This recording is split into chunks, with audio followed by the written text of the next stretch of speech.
Hello बच्चों, मैं पवन कुमार आप सभी बच्चों का स्वागत करता हूं।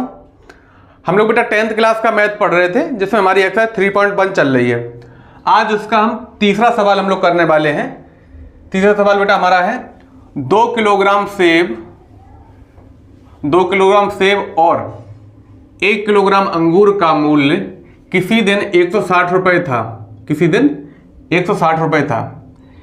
एक महीने बाद 4 किलोग्राम सेब और 2 किलोग्राम अंगूर का मूल्य 300 रुपये हो जाता है। इस स्थिति को बीजगणितीय और ज्यामितीय रूपों में व्यक्त कीजिए। इसमें बेटा एक महीने पहले 2 किलोग्राम सेब और 1 किलोग्राम अंगूर का जो मूल्य था वो 160 रुपया था। उसके एक महीने बाद 4 किलोग्राम सेब और 2 किलोग्राम अंगूर का मूल्य 300 रुपये हो जाता है। ये स्थिति जो कंडीशन हमें दे रखी है इसे बीजगणितीय और ज्यामितीय रूप में व्यक्त करना है। चलिए, पिछले सवाल में हमने सीख लिया था जैसे 1 किलोग्राम सेब का मूल्य 50 रुपया है तो 2 किलोग्राम का कितना हो जाएगा 50 गुणा 2 या 2 गुणा 50 100 रुपया हो जाएगा। ठीक है, तो ये मान लेता हूँ ये हमारा सेब है और ये हमारे अंगूर हैं। ठीक, इसमें अंगूर लगे हुए हैं, ये ऐसा मान लेता हूं। तो 1 किलोग्राम सेब है। ठीक है, ये हमारे क्या है सेब। तो 1 किलोग्राम सेब का मूल्य मैं 100 रुपया मान लेता हूं और 1 किलोग्राम अंगूर का मूल्य 22 रुपया मान लेता हूं। ठीक है, माना 1 किलोग्राम सेब का मूल्य बराबर 100 रुपया तथा 1 किलोग्राम अंगूर का मूल्य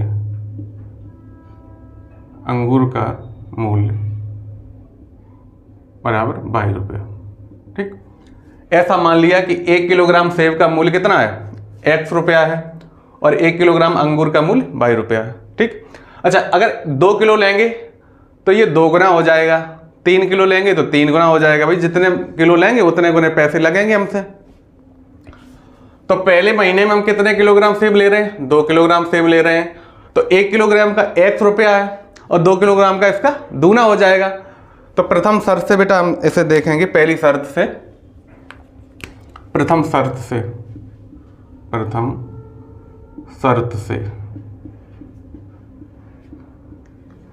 1 किलोग्राम अंगूर सेब है पहले नंबर पर, तो सेब का मूल्य 2 किलोग्राम सेब का मूल्य क्या हो जाएगा 2x, क्योंकि 1 किलोग्राम का 1x तो 2 किलोग्राम का 2x हो जाएगा। अच्छा, अंगूर कितना चाहिए 1 किलोग्राम और 1 किलोग्राम अंगूर का मूल्य कितना है 22 रुपया। ठीक है, अब 2 किलोग्राम सेब और 1 किलोग्राम अंगूर का कुल मिला के मूल्य कितना दे रखा है हमें 160 रुपया। तो यहां से जो है एक समीकरण निकल के आ गया है। चलिए, अब क्या करेंगे हम लोग, इनकी दूसरी शर्त देखते हैं। दूसरी शर्त इनकी क्या है, द्वितीय शर्त से अगली शर्त इनकी है कि 1 महीने बाद, देखो हमेशा मूल्य वो तो रहता नहीं, कभी घटता है कभी बढ़ता है, जैसी मांग होती है वैसा मूल्य होता है। तो 1 महीने बाद 4 किलोग्राम सेब और 2 किलोग्राम अंगूर का मूल्य 300 रुपये हो जाता है। तो 1 किलोग्राम सेब का मूल्य बेटा कितना है 100 रुपया, तो 4 किलोग्राम सेब का कितना हो जाएगा 4 गुणा x, भाई 4 गुना हो जाएगा ना, तो 4 गुणा x, तो इसे हम लिख देंगे 4x। अच्छा, अंगूर कितना चाहिए 2 किलोग्राम चाहिए, तो 1 किलोग्राम का 22 2 किलोग्राम का डबल हो जाएगा 2 22। ठीक है, तो ये 2 22 हो जाएगा। अब 4 किलोग्राम सेब और 2 किलोग्राम अंगूर का मूल्य हमें दे रखा है, कितना दे रखा है 300 रुपया दे रखा है। सवाल में जो हमें 300 रुपया दे रखा है। अब जो कह रहे इस स्थिति को बीजगणितीय और ज्यामितीय रूप में व्यक्त कीजिए। तो ये बीजगणितीय रूप में तो बेटा व्यक्त हो गई है। अब इसे आप चाहें तो और छोटा कर सकते हैं। देखो 2 का भाग पूरे समीकरण में लग रहा है तो 2 से 4 को काटेंगे 2 बार कट जाएगा, 2 1 2 2 दूना 4। ठीक, 2 से 22 में इस 2 में भाग देंगे तो कितना आ जाएगा 2 1 2 और 2 का हम इधर भाग देंगे तो 300 का आधा कितना होता है 150। 2 का भाग जब 300 हम देंगे तो आधा हो जाएगा 150 150। इसे समीकरण नंबर 2 मान लेंगे। तो बेटा समीकरण नंबर 1 हमारा ये है और समीकरण नंबर 2 हमारा ये है। जो दोनों ही समीकरण बीजगणितीय रूप को दिखाते हैं, समीकरण 1 और समीकरण 2 जो है, जो हमें सवाल दे रखा है उसका बीजगणितीय रूप को निरूपित करते हैं। तो मैं यहाँ लिख दूंगा समीकरण 1 व 2 दी गई स्थिति या परिस्थिति, कंडीशन जो भी है, दी गई स्थिति का बीजगणितीय रूप है। कौन सा रूप है बेटा? बीजगणितीय रूप है। चलिए, तो पहले जो तीसरा जो सवाल है, इसका पहला जो पॉइंट है, जो ज्यामितीय रूप वाला, बीजगणितीय रूप वाला है, वो हमारा हो गया है। अच्छा, अगला वाला भी हम इसमें अगर करना चाहें, अभी इसे न बिगाड़ें तो जगह की कमी पड़ जाएगी, इसलिए हम क्या करेंगे, इसे बिगाड़ना चाहेंगे। ठीक है, तो आप लोग इसे बेटा नोट कर लो, फिर इसे हम बिगाड़ देंगे। चलो, हम लोग क्या करेंगे, समीकरण नंबर 1 और 2 इन्हें हम लिख लेंगे और उनसे 2 हल निकालेंगे और 2 हल निकालने के बाद फिर क्या करेंगे, उसे ग्राफ पे दिखाएंगे। तो समीकरण नंबर 1 हमारा क्या है, इसे ऊपर उतार लेते हैं। 2x प्लस y बराबर 160, 160। समीकरण नंबर 2 क्या है, ये भी हमारा 2x है, 2x प्लस y और बराबर 150, 150। ठीक, अब इन्हें हम नीचे से ये बिल्कुल साफ कर देते हैं, इरेज कर दे रहे हैं। अब समीकरण 1 से हम लोग क्या करेंगे, 2 हल निकालेंगे, 2 बिंदु निकालेंगे और समीकरण 2 से भी 2 बिंदु निकालेंगे और उन दोनों को ग्राफ पे दिखाएंगे। चलिए, समीकरण 1 उतार लेते हैं। समीकरण 1 2x प्लस y बराबर 160, ये समीकरण 1 उतार लिया है। अब क्या करेंगे, x का कुछ मान रखेंगे और y का मान हमें कुछ मिल जाएगा। तो x का मान बेटा क्या रखते हैं, अब तक हम 0 रखते रहे, तो यहाँ भी 0 ही रख देते हैं, क्योंकि 0 रखने से कैलकुलेशन थोड़ी आसान हो जाती, इसलिए रखते हैं और कोई कारण नहीं है। आप कुछ और भी रख सकते हैं। तो x बराबर बेटा अगर 0 रख दें तो ये वाला पद पूरा 0 हो जाएगा। जब ये पद 0 हो जाएगा तो y बराबर कितना आ जाएगा, तो y बराबर आ जाएगा 160। ठीक, तो यहाँ से हमें एक बिंदु मिल जाएगा जिसे हम a नाम दे रहे हैं। क्या मिल जाएगा, 0,160। क्या मिल जाएगा, 0,160। x निर्देशांक हमेशा x की वैल्यू पहले नंबर पर लिखी जाती है और y की वैल्यू दूसरे नंबर पर लिखी जाती है। तो x का मान बेटा हमने पहले नंबर पर लिखा और y का दूसरे नंबर पर। चलिए, अब क्या करेंगे, एक बिंदु और निकालेंगे। यहाँ से कम 2 बिंदु निकालते हैं, 2 से अधिक निकाल लो कोई दिक्कत नहीं, कम से कम 2 बिंदु निकालने होते हैं ग्राफ खींचने के लिए। चलो, अब हम चाह रहे हैं कि y का मान बेटा अगर 0 रख लें। चलो, y बराबर अगर 0 रख देता हूँ, y बराबर 0, तो x बराबर क्या आ जाएगा, देखो ये मान अगर 0 हो जाएगा, ये वाला 0, तो 2x बराबर 160 बचेगा। ये तो 0 ही हो जाएगा ना, तो क्या बचेगा, 2x बराबर क्या बचेगा, 160। और इस 2 का जब भाग देंगे, 160 में 2 का भाग देंगे तो कितना आ जाएगा, 2 अट्ठे 16 और ये 0, तो x बराबर कितना आ जाएगा, 80 आ जाएगा। ठीक है, तो x बराबर कितना आ जाएगा बेटा, 80, x बराबर 80 आ जाएगा। तो अब हम लोग क्या करेंगे, इसे यहाँ से बिगाड़ देंगे। क्यों बिगाड़ देंगे, ये हमारा रफ कार्य है और आप इसे कॉपी में साइड से करते जाएंगे। ठीक, चलिए, यहाँ से बिंदु भी मिल जाएगा हमें। बिंदु भी क्या हमारा 0 नहीं, यहाँ 80 है।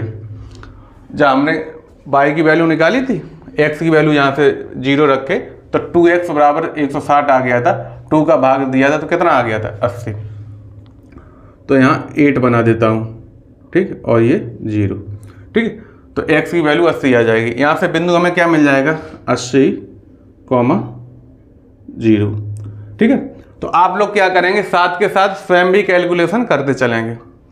अब हम लोग क्या करने वाले हैं, समीकरण 2 से निकालेंगे 2 पॉइंट। समीकरण 1 से तो निकाल लिए, समीकरण 2 हमारा क्या है, 2x प्लस y बराबर 160। नहीं 150। देखो कन्फ्यूजन इसलिए हो जाती है, यहाँ भी देखो 2x प्लस वाई है, यहाँ भी 2x प्लस वाई है, तो जब समान टर्म होते हैं ना तो गलती होने की संभावना बढ़ जाती है, इसलिए सावधानी पूर्वक आपको करना है। तो यहाँ पे दूसरा समीकरण क्या है, 2x प्लस वाई बराबर 150, ये समीकरण नंबर 2 है और ये हमारा 1 था। चलिए अब यहाँ से भी हम क्या करेंगे बेटा, x बराबर 0 रखेंगे और y बराबर हमें मान मिल जाएगा।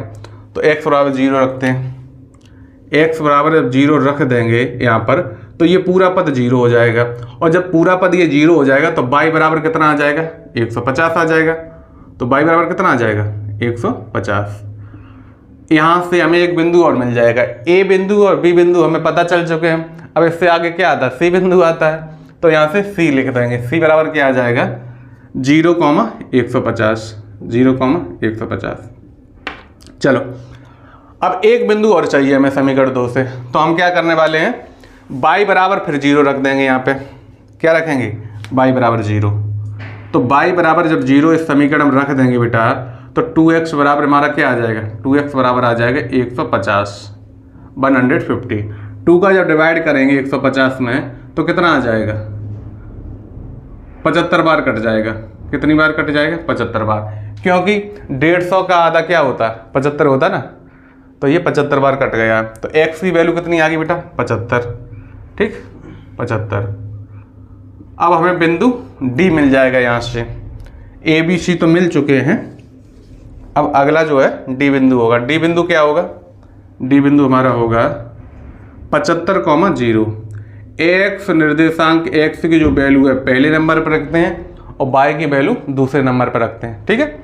चलो तो हमने समीकरण 1 से बेटा 2 वैल्यू निकालनी है और समीकरण 2 से 2 वैल्यू निकालनी। अब इसे हम ग्राफ पे दिखाएंगे, कहाँ दिखाएंगे, ग्राफ पे। चलिए अब इधर बना देता हूँ, इधर हमारे पास स्पेस थोड़ा ज़्यादा है तो इधर बना दूंगा।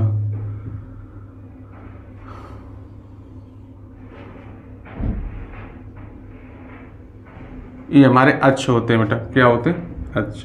ध्यान पूर्वक आपको यहाँ देखना है, टेढ़ा मेढ़ा हो जाए उससे आपको कोई लेना देना है नहीं, आपको नियम से लेना देना होना चाहिए, ठीक। चलिए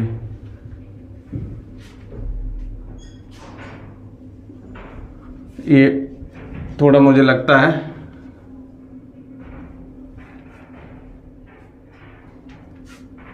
चलो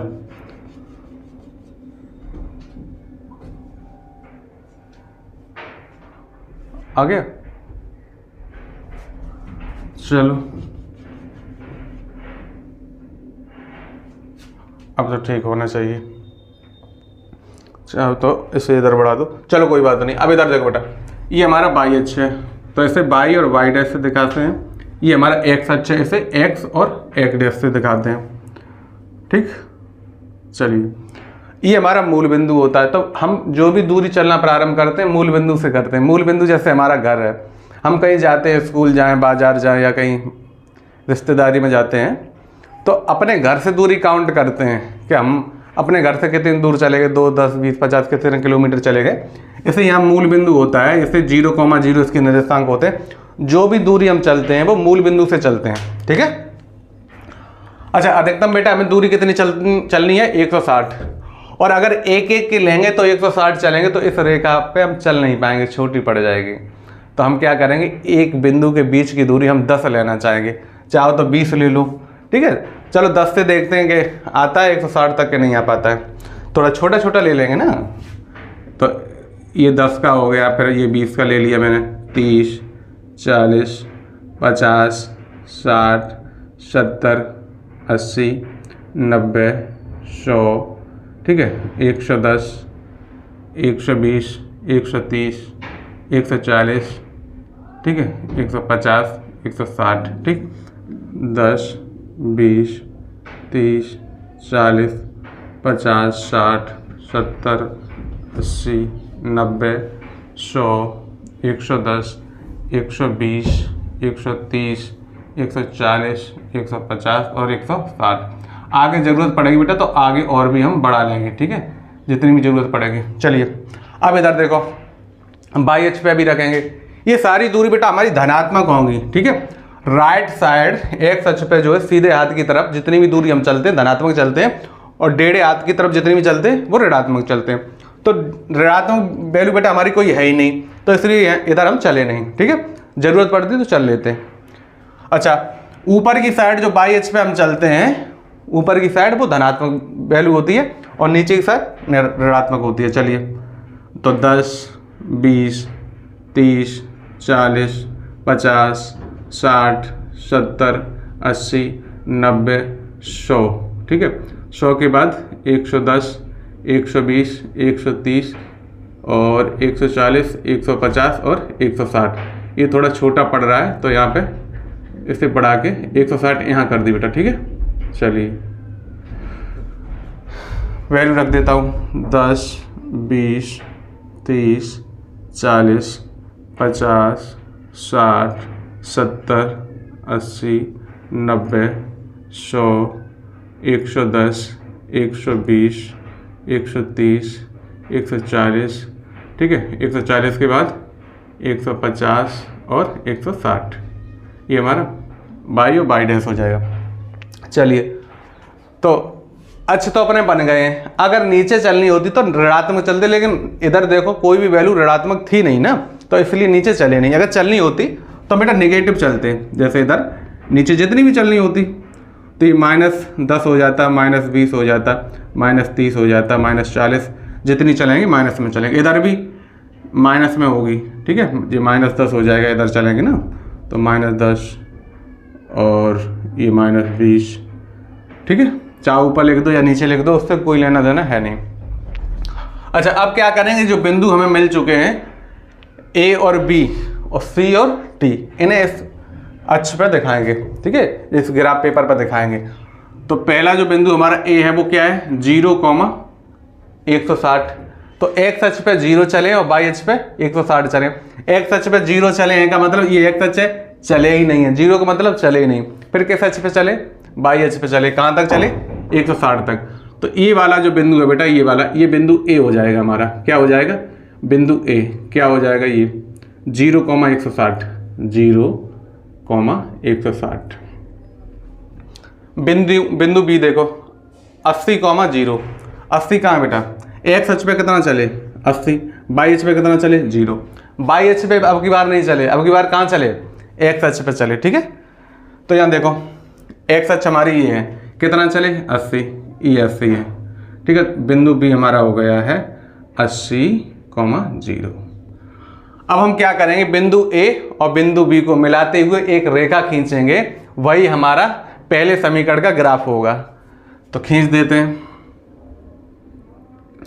अब रेखा टेढ़ी मेढ़ी खिंच जाए तो आप सीधी ही मानेंगे, ठीक है, समझेंगे, उस बात को रटने का प्रयास नहीं करेंगे।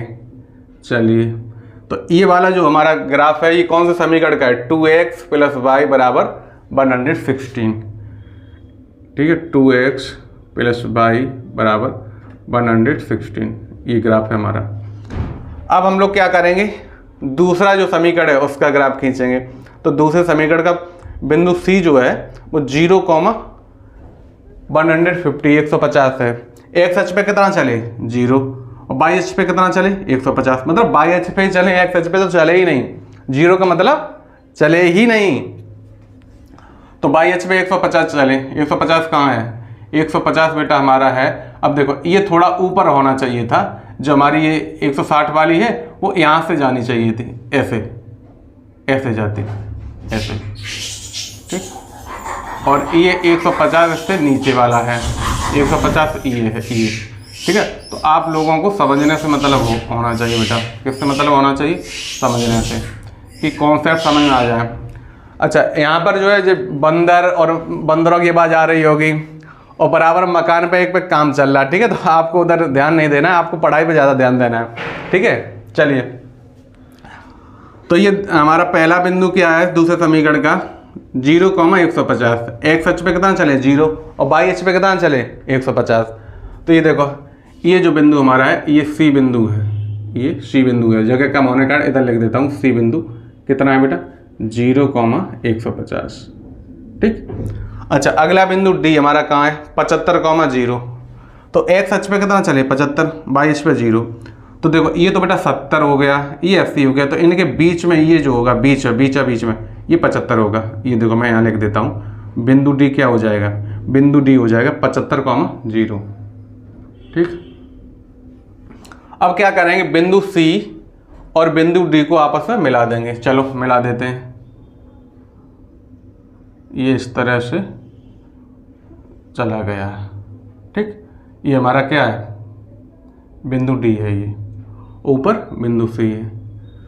ये वाला जो ग्राफ है, ये कौन से समीकरण से आया, 2x + y = 150, 2x + y = 150।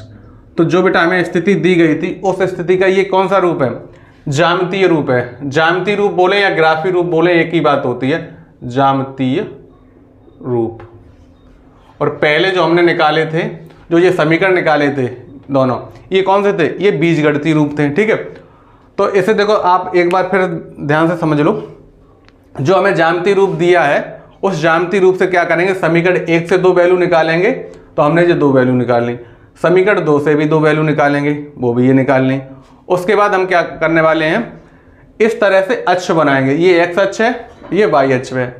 तो समीकरण 1 से जो हमने ए पॉइंट निकाला था उसे यहाँ दिखाएंगे कहाँ है, और बी पॉइंट निकाला था उसे दिखाएंगे, फिर उन दोनों को मिला देंगे, जो कि हमने मिला दिया, ए और बी को मिला दिया। उसके बाद फिर क्या किया, समीकरण 2 से पॉइंट 2 निकाले सी और डी, तो सी को हमने देखो यहाँ रख दिया है और डी को भी यहाँ रख दिया है, इन्हें आपस में मिला दिया है। इस तरह से बेटा हमारा ज्यामितीय रूप जो है कंप्लीट हो जाता है। तो आज इस वीडियो में बेटा हम इतना ही रखते हैं, अब इससे आगे की चर्चा आगे वीडियो हम करेंगे। वीडियो देखने के लिए बहुत बहुत धन्यवाद।